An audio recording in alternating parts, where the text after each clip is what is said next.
Hello friends, in today's video we're going to be learning about binary search. Now what is binary search, you might be asking? Binary search is an efficient algorithm that helps us find values that match a condition in a sorted array, and is commonly used in competitive programming to narrow down on answers, so sort of brute force an answer, right? Now binary search, basically what it does is, let's say we have an array A, right? Well, A is like A of 1, comma A of 2, all the way up to like A of n, right? And we're trying to find a value in this array such that A of I matches a condition, right? That condition could be anything, like A of I is less than 10, or maybe like A of I, like the square root of A of I is equal to, is like less than or equal to 4, right? So we're just trying to find a value in this array that matches a condition. And you'll notice I said a prerequisite for this is that the array must be sorted. So for any A of I has to be strictly greater than or equal to A of I minus 1, right? And you might be wondering why we don't just use a simple iterative search, for this type of problem, right? We could just go through every element, and that might work, but the thing about this is that binary search takes O of log n time to run, whereas iterative search takes on average O of n time. And if you're not too familiar with big O notation or time complexity, what this means is that if we took a look at a graph of n versus the time it takes to find the element, right, then O of log n time would find it in this manner, whereas a O of n time or linear time would take like this time, right? Which means that for large values of n, which are common in competitive programming problems, O of log n time is a lot faster at finding answers than O of n time. And especially if your time limit is a problem, binary search could be a great way to speed up your algorithm. So let's take a look at a real-life analogy of how binary search works. Let's say you're in the library and you're trying to find the word horse in a dictionary, right? We're trying to find the word horse, and we have a dictionary here, and it's a very large dictionary, right? It has like 1,000 pages in it, right? Well, if we were to take a look at a previous example, you wouldn't want to use iterative search, right? You wouldn't want to go like page by page, like 1, 2, 3, 4, 5, 6, 7. You would never find the word horse because you would spend way too long on each page trying to find the word horse, right?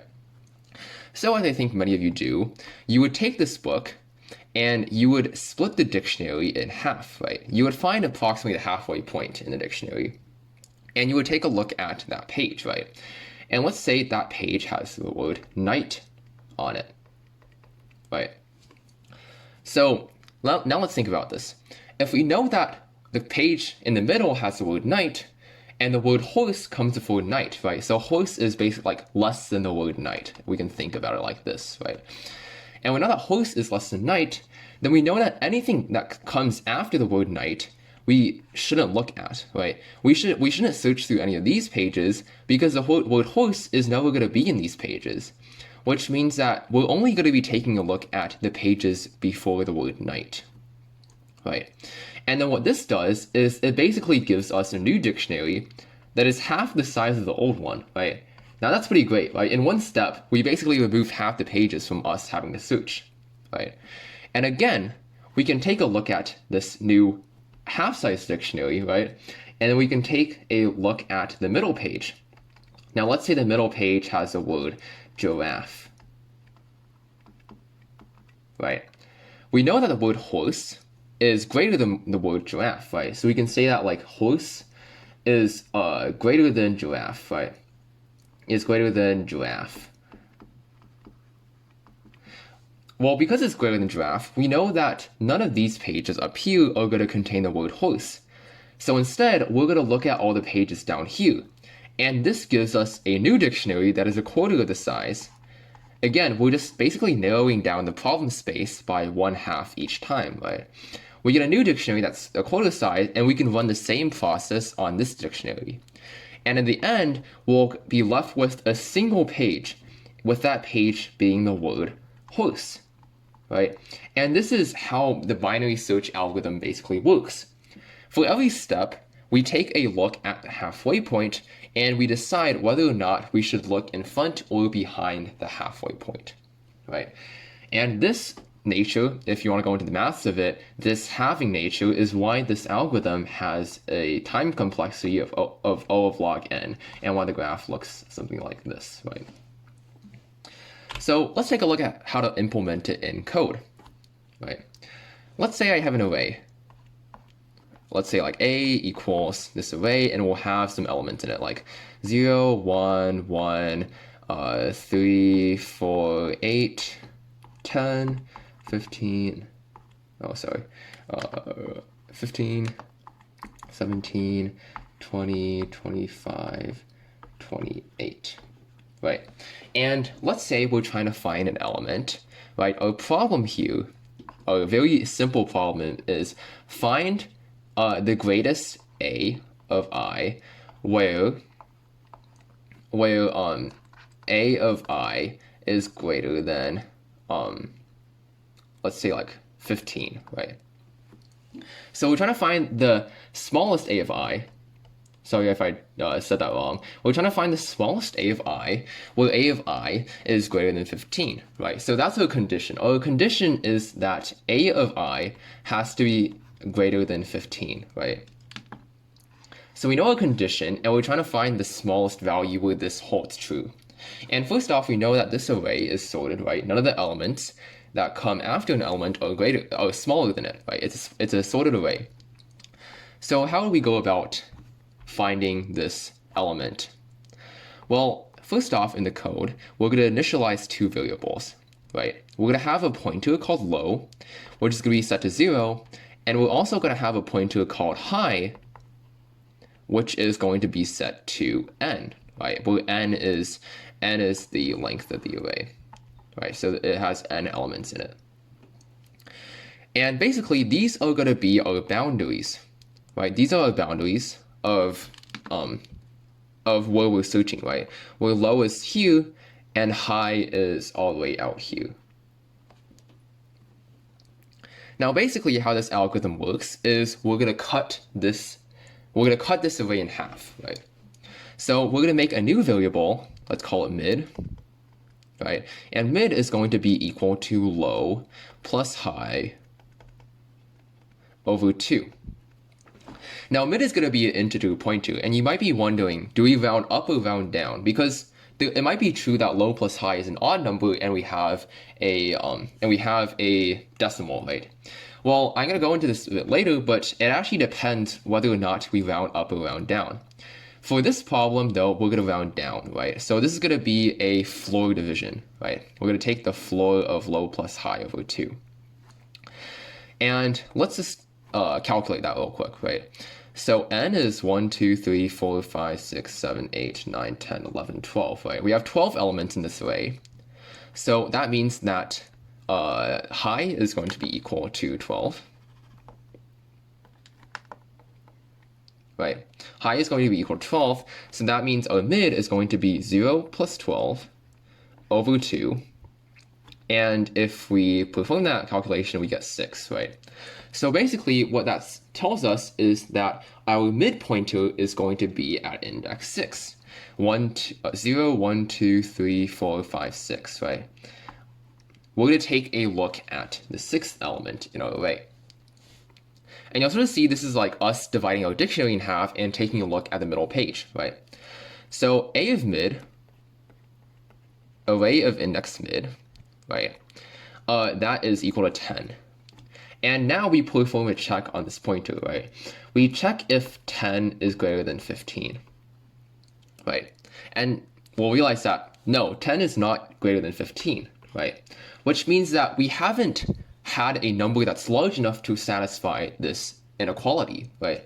10 isn't large enough, which means that nothing over here is going to be large enough either, right? So what do we do now? Well, since we know that nothing over here we should be checking, we're gonna move our low pointer to where this mid pointer originally was, right? So now we cut our problem space in half. We don't need to worry about this, and we're only going to focus on here.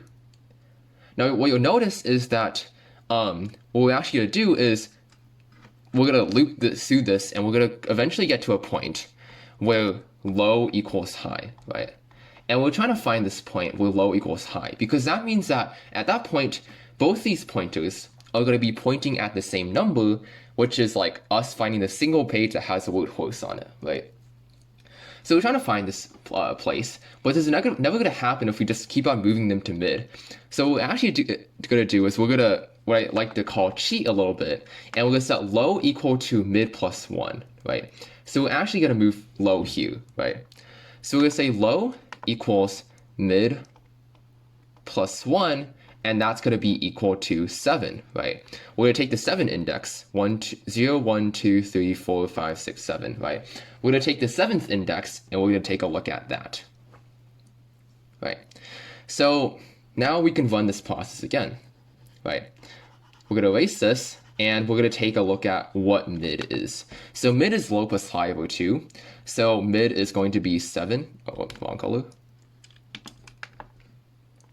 Mid is going to be 7 plus 12 over 2, right? And remember, we're going to flow that. So that's going to be 19 over 2, which is going to be 8.5. But since we're flowing that, that's going to be equal to 8. Right? 19 over 2. Yeah, that's going to be equal to 8. Wait, shoot, sorry. This is 19 over 2, which is going to be equal to 9.5, which is going to be a 9. Bad math, my bad. So mid is going to be the pointer 9. Right, so we're going to go 0, 1, 2, 3, 4, 5, 6, 7, 8, 9, and mid is going to be over here. Right, and now we perform this check again. Right, we're going to perform this check again. We're going to see is 20 greater than 15? Well, 20 is greater than 15, right? So we know that nothing over here, well, what we know is that we found this bound where this condition holds true, right? Where a of I is greater than 15. And since we're trying to find the smallest, what we can actually do is we can move the high pointer down, right? If that makes sense. Because we know that this is already true, which means that anything where this is greater will also be true, right? Anything over to this side will also be true. So we can also ignore this side because we don't want to check these, because if these are good, then this number would be smaller, right? So now, instead of moving the low pointer, what we're going to do is we're going to move the high pointer. We're going to move this high pointer here, right? So now we can change our high pointer, and you'll realize now we don't cheat. We don't cheat now because we already found a number that works, but this one might not work. So we're just going to take mid, right? And we're going to go 0, 1, 2, 3, 4, 5, 6, 7, 8, 9, right? So high equals mid equals 9. And then now we just need to continue our algorithm, right? We basically narrowed our problem in half again, and then now we just keep on going, right? So I'm gonna speed up this process a little bit.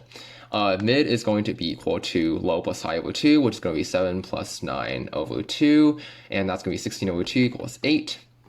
We get the 8th index, 0, 1, 2, 3, 4, 5, 6, 7, 8. This is our mid, right? We see that 18 is greater than 15. 18 is greater than 15. So now we know that we can move the high pointer down. Move the high pointer down. And then we're going to run our same process on 15 and 18, right? So we're going to take a look at mid again, and you'll realize this is sort of like recursive in nature, right? Because we're doing the same thing over and over again. So now instead of high being 9, we're going to set high equal to 8. And we're going to say 7 plus 8 over 2. We're going to flow that. That's going to be 15 over 2, which is going to be equal to 7, right? So now we go 0, 1, 2, 3, 4, 5, 6, 7. We get to this pointer. We see that it's 15. And we see that 15 is not greater than 15, right? 15 is not greater than 15. So now you'll see that it's not greater than 15, we need to move the low pointer up, right? So we're going to move the low pointer up by mid plus 1, so low pointer is going to end up here. And now you'll see that because because we did this like low plus 1 thing, right? We have found a point where low and high have overlapped, right? We have satisfied this condition where low equals high, which means that now we have arrived at the number where a of I is greater than 15, and it is also the smallest number where that holds true. So that's me doing like a manual version of binary search, right? And it is kind of complicated, but this is much faster in code, right? So now that we've done with that part, let's see how we implement it in code.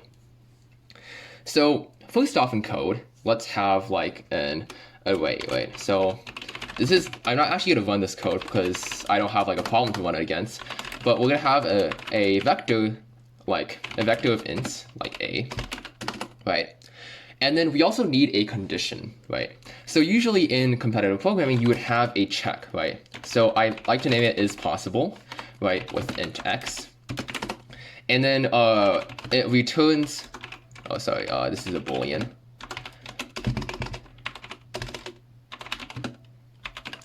Right, in this function is possible will return whether or not a given x satisfies the condition, right? And I'm not gonna code it in right now. Actually, I could say that like return x is greater than 15, right? So for any value where x is greater than 15, we know that it is possible, right? So now to perform binary search, right? What we need to do is we need to have a low and high. So we have an int low equals 0, and a high is equal to a.size, right? So this is like these two variables we initialized back here with low and high, right? And then now we're going to say while low is less than high, right? And this is a while loop. This is while low is not equal to high, right? While low and high are at different spaces, we want to run this algorithm, right? We're going to say int mid equals low plus high over 2. And you'll realize in C++, since we're doing integer division, like before, we're going to floor our answer, right? Now, all we need to do is if is possible with a of mid, right? If a of mid is possible, then we're going to set the high bound to mid, right? My bad, I can't type today. And then otherwise, we're going to set low equal to mid plus 1, right? And this is the entire algorithm. That's all there is to it, right? We have a low and high pointer. We're running this as long as low and high don't overlap, and we're checking if it is possible, array of index mid, and we're setting the high if it is possible and low if it isn't. And yeah, that's the code for it. If you want to like copy that down or something, that's what I usually will use in coding competitions for binary search. Now you realize up here, I mentioned before that I'm flowing this division, right? And there's a reason I want to flow this division. Because we're looking for the smallest value, right? This is a keyword here, smallest. Whenever you want to find the smallest value, you want to use a floor, because what happens is if you use ceiling division, right? If you instead round up, what this is going to do is it's going to go too high, and you're never going to actually arrive at your answer because mid is always going to jump one higher. Now, there's some other problems where you'll see something like find the largest, right? Find the largest. And whenever you see largest, you have to make a couple modifications to the algorithm, right? First off, mid is no longer going to be a floor, right? Mid is going to be the ceiling of low plus high over 2. Because now, since you're trying to find the highest value, or find the largest value, you want to actually go too far. You want to overshoot instead of undershoot, right? And then now, instead, you're going to set high equal to mid minus 1, right? Similar to how we had low equals mid plus 1 before, now instead, we're going to say high equals mid minus 1, and we're going to say low equals mid. Because now when we're trying to find the largest, if we go too high, we already know that the number doesn't work, so instead we're going to subtract 1, right? We're going to have to cheat the other way, right? And these are the modifications you would need to make for like find the largest a of I, where like a of I is less than 10, right? So this would be an example of where you would use this kind of modification to the algorithm. And in code, that would look like this. So my way of doing a ceiling division is we just literally add low plus high modulo 2. Right, and this will evaluate to 1 if the number is odd. So we're going to add 1 when low plus high over 2 is odd. Right, and that's just a cool way of doing ceiling division on ceiling division over 2. And then now, instead of setting high equals mid, if it is possible, we're going to set low to mid, because we know that we could find a higher number, right? We could possibly find a higher number. And then otherwise, we're going to say high equals mid minus 1. And yeah, that would be an instance of how you would use a binary search on this type of find the largest number, right? And I think that's about it for this video. We covered binary search, we showed like an example, went over it, pretty cool. So yeah, I got a lot of this stuff from the Usico guide, which I'll leave a link to in the description. And if you have any questions, feel free to leave them below. And hope you enjoyed this video. Have a wonderful day, guys.